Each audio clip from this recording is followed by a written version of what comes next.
সুপ্রভাত। আজকে সানডে। আজকে সানডে মানে একটা স্পেশাল কিছু তো করতেই হবে। স্পেশাল বলতে আমি এমন একটা জিনিস করব আজকে, যে রান্নাটা সেটা হচ্ছে ব্রেকফাস্টেও খাওয়া যাবে, ঘুরতে ফিরতে খাওয়া যাবে, টিফিনে খাওয়া যাবে, ভাত না খেয়েও খাওয়া যাবে, যা ইচ্ছা ঘুরতে ফিরতে যখন ইচ্ছা খেতে পারবেন, যদি করা থাকে জিনিসটা।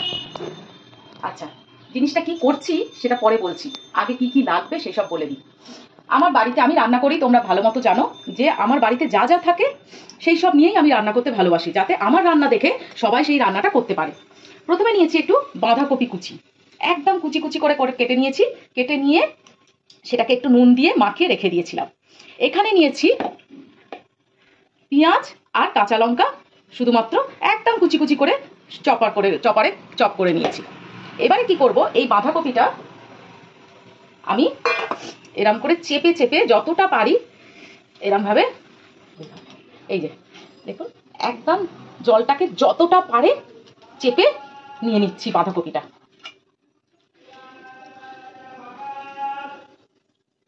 দেখুন কত জল ঝরছে, তাও আমি বেশিক্ষণ কিন্তু ভিজিয়ে রাখিনি জলের মধ্যে, জল নয় নুন দিয়ে মাখিয়ে রাখিনি। বাঁধাকপিটা চেষ্টা করবেন একটু কচি টাইপের নিতে, মানে ওই বড় বড় পাতাগুলো যেন না নেন, তাহলে না টেস্টটা ঠিক আসবে না।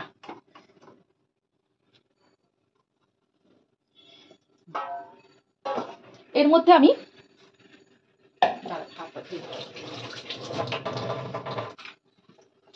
আমি পেঁয়াজ কুচি আর লঙ্কা কুচিটা দিয়ে দিচ্ছি। আর একটা জিনিস করব, এপাশে কড়াইটা গরম করতে দিয়ে দিয়েছি, আর এখানে একটুখানি তেল নিয়ে আমি দুটো ডিম একটু ভুজিয়া করে নেব। একটু নুন দিয়ে দিলাম। আর এই যে বাঁধাকপিটা নুনের দিয়ে মাখিয়ে রেখে দিয়েছিলাম, সেটা তো জল নিংড়ানোর সময় পুরোটাই নুনটা চলে গেছে, তাই জন্য একটু নুন আমাকে এতে দিতে হবে টেস্টের জন্য।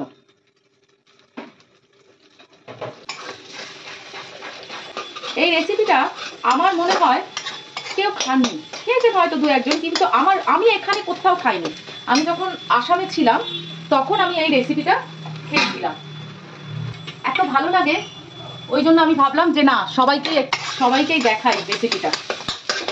বাড়িতে যা থাকে সেই সব নিয়েই করা যাবে, কোনো অসুবিধা নেই।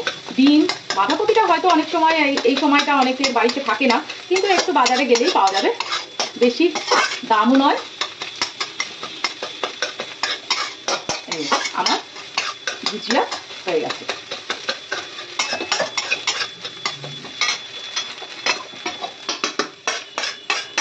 এটা আমি এই বাঁধাকপির মধ্যে দিয়ে দিলাম।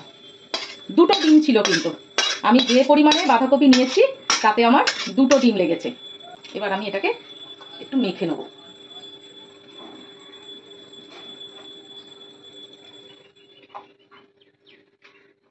যত ভালো করে মাখবেন তত টেস্ট হবে।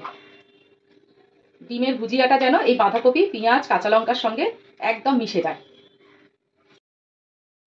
মোমো করবো বলে এই রকম সাইজের নেচি কেটে নিয়ে গোল গোল করে রেখে দিয়েছি। এইরকম, এই যে এরকম ভাবে গোল গোল করে কেটে রেখে দিয়েছি। আচ্ছা, আর একটা কথা বলি, আমার মোমো সেট আছে, কিন্তু অনেকের বাড়িতেই মোমো সেট নেই, তো সেই জন্যই আমি চিন্তা করে দেখলাম যে অনেকের বাড়িতেই তো মোমো সেট নেই, তারা কি আর মোমো খাবে না? এই দেখুন, মোমো সেট না থাকলেও আমি দেখুন একটা কড়াই নেবে, কড়াইয়ের সাইজের যেরকম, এইরকম, যেমন আমার যেমন ঝাঁঝরিটা হচ্ছে কি কড়াইয়ের সাইজে, দেখুন বসে গেল। এইরকম সাইজের আপনার যেরকম ঝাঁঝরি আছে সেই রকম পাত্র নেবে, পাত্র নিয়ে নিচে একটু তার মধ্যে একটু জল দিয়ে ফোটাতে দেবে। আর এই যে ঝাঁঝরিটা আছে, এই ঝাঁঝরিটার মধ্যে একটুখানি রিফাইন্ড অয়েল নিয়ে একটু পুরোটা বুলিয়ে দেবেন, যাতে মোমোগুলো খুব তাড়াতাড়ি উঠে আসতে পারে, না হলে না মোমোগুলো চিপকে যাবে এটার সঙ্গে, তখন আর মোমোগুলো উঠবে না। এটা কিন্তু অবশ্যই করবেন। দেখুন আমি ধারগুলো কিন্তু সুন্দর করে তেল মাখিয়ে দিলাম, এই দেখুন পুরো তেল মাখিয়ে দিলাম, যাতে মোমোগুলো ভালোভাবে উঠতে পারে। এইবারে আমি এটাকে এই কড়াই ওপরে বসিয়ে দিলাম। দেখুন একদম মাপে মাপে সেট হয়ে গেছে। এই রকম সাইজের ঝাঁঝরি যেরকম থাকবে আপনার, সেই রকম সাইজের একটা পাত্র নেবেন। তখন আর মোমো সেট হ্যান ত্যান কিচ্ছু কিনতে হবে না, বাড়িতে যা আছে সেই দিয়েই রান্না করবেন, দেখবেন ভালোবেসে রান্না করলে সব রান্নাই ভালো হবে, আমার যেটা মনে হয়। আচ্ছা, এই নেচি কেটে রেখে দিয়েছিলাম এই গোল গোলগুলো, এবার আমি ময়দা দিয়ে এটাকে বেলবো। অনেকে কি করে, বড় সাইজের রুটির মতো করে বাটি দিয়ে, ধারওয়ালা বাটি দিয়ে বা কোনো পাত্র দিয়ে ওটাকে গোল গোল করে কেটে নেয়, কিন্তু ওটা না ঠিক পাতলা হয় না, ওই জন্য আমার ঠিক মনোপুত হয় না। আর কাজের আবার বাড়ির যা আছে তাই দিয়ে করব, কিন্তু কাজটা যেন ভালো হয়, এই জন্যই আমি এই রকম ছোট ছোট নেচি করে কেটে নিয়েছি। কেটে নিয়ে এই দেখুন দেখুন একদম এপার ওপার সব দেখা যাচ্ছে, ট্রান্সপারেন্ট একেবারে। এইবারে অতিরিক্ত যে ময়দাগুলো সেগুলো একটু ঝেড়ে নেবে, ঝেড়ে নিয়ে এই হাতের তালুতে এইরকম ভাবে রাখবে। বাড়ির লোক খাবে, তাই জন্য বাড়িতে তৈরি মোমো যত ইচ্ছা পুর দেবেন, হ্যাঁ যতটা ধরবে অবশ্য, অতিরিক্ত পুর দিলে তো আবার ধরে না ধরলে অসুবিধা হবে। এবার কি করবেন, মাঝখানের দিকটা এরকম ভাবে ধরে মুড়ে এবার পুরো সাইডে চলে আসবেন। সাইডে এসে এরকম ভাবে, আমি যেভাবে করি, অনেকে অনেক রকম ভাবে করে, আমি যেটা করি সেটা তোমাদের দেখাচ্ছি। এই যে এই মুড়ে মুড়ে নিচ্ছি। এবার এগুলো পুরো একটু জোরে চিপে দেবো, চিপে দিয়ে এই যে দুটো মুখ আছে এই দুটো মুখকে একসঙ্গে নিয়ে জুড়ে দেবো, তাহলে একটা ঘটির মতো হয়ে গেল। খোলাও রাখতে পারেন, কিন্তু কি হয় খোলা রাখলে কি হয় একসঙ্গে অনেকগুলো হতে পারে না, ওই জন্য খোলাটা রাখি না। একটু মুড়ে দিলে জায়গাটাও অনেকটা কম লাগে আর দেখতেও সুন্দর হয়। এই আর একটা করে নিচ্ছি। এটা কিন্তু আমি কোনো ডিম দুধ হ্যান ত্যান যে যেরকম পারে অনেক সময় মেশায়, আমি কিন্তু কিচ্ছু মেশাইনি মাখার সময়, আমি শুধু জাস্ট জল দিয়ে আর অল্প একটু যেরকম আমরা নর্মাল মাখি সেই রকমই মেখেছি। দেখুন আমার ময়দা কিন্তু একটুও ছিঁড়ে যায় না। এই যে হাতের তালুতে রাখলাম, রেখে যত ইচ্ছা পুর ভরুন, বাড়ির লোক খাবে। এই রাখলাম এখানে রেখে এবার দুটো দিক সমান করে নিয়ে সাইডে চলে আসলাম। সাইডে এসে দুটো মুখ এক করে এইরকম ভাবে মুড়ে মুড়ে গেলাম।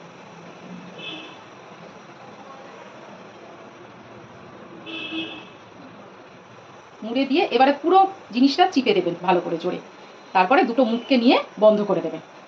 ব্যাস এই দেখুন কি সুন্দর ঘটির মতো হয়েছে না দেখতে। আমার এই জলটা পুরো ফুটে গেছে। আমি কিছু মোমো তৈরি করে রাখছিলাম আগেই, সেইগুলো একেবারে দিয়ে দিলাম। এই দেখুন গায়ে গায়ে দেবেন না, তাহলে ওঠাতে অসুবিধা হবে, একটু গ্যাপ রেখে রেখে দেবেন।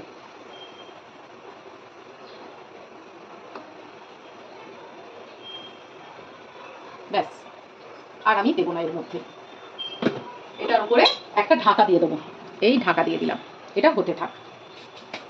আচ্ছা আর একটা জিনিস দেখাই, যে জিনিসটা আমি দেখাচ্ছিলাম সেই সময় টমেটো পোড়া, যেহেতু পোড়া তাই জন্য কিন্তু কালারটা এরকম হয়েছে, কিন্তু খেতে অসাধারণ হয়। পোড়ার একটা ফ্লেভার, আমরা যেমন বেগুন পোড়া ফ্লেভারটার জন্য খাই বেগুন পোড়াটা, সেরকম এই টমেটো খুব ভালো লাগে। ফেসবুকে গ্যাসের আগুন সরাসরি দেখাতে নেই, তাই জন্য আমি শুকনো লঙ্কা আর রসুনটা পোড়াটা আমি দেখাতে পারিনি। এর মধ্যে শুকনো লঙ্কা রসুন পোড়া আর টমেটো পোড়া একসঙ্গে দিয়ে নুন আর একটু অয়েল রিফাইন্ড অয়েল আর একটু চিনি দিয়ে মিশিয়ে রেখে দিয়েছি। চাটনিটা কিন্তু অসাধারণ খেতে হয়, একদিন করে দেখবে, দারুণ খেতে হয়। মোমো কিন্তু হয়ে গেছে, ওপর থেকেই দেখা যাচ্ছে কালার চেঞ্জ হয়ে গেছে ময়দা, অতএব আমার মোমো হয়ে গেছে। এই দেখুন কেমন হয়েছে, এই একটা একটা করে তুলে নিই। তেল দিয়ে মাখিয়ে রেখেছিলাম বলে দেখেছেন তো কি সুন্দর উঠে যাচ্ছে। এই দেখুন এই আমার মোমো আর এই আমার চাটনি। গরম বলে খেয়ে দেখাতে পাচ্ছি না, ঠান্ডা হলে খাবো নিশ্চয়ই, কিন্তু আপনারাও করে দেখবেন, দেখবেন খুব খুব ভালো লাগে। অনেক রকমের মোমো খেয়েছেন, এই মোমোটা একবার ট্রাই করে দেখুন। আজ আমি খেয়েছিলাম বলে নিজের ভালো লেগেছে, তাই আপনাদের সঙ্গে শেয়ার করলাম। টাটা।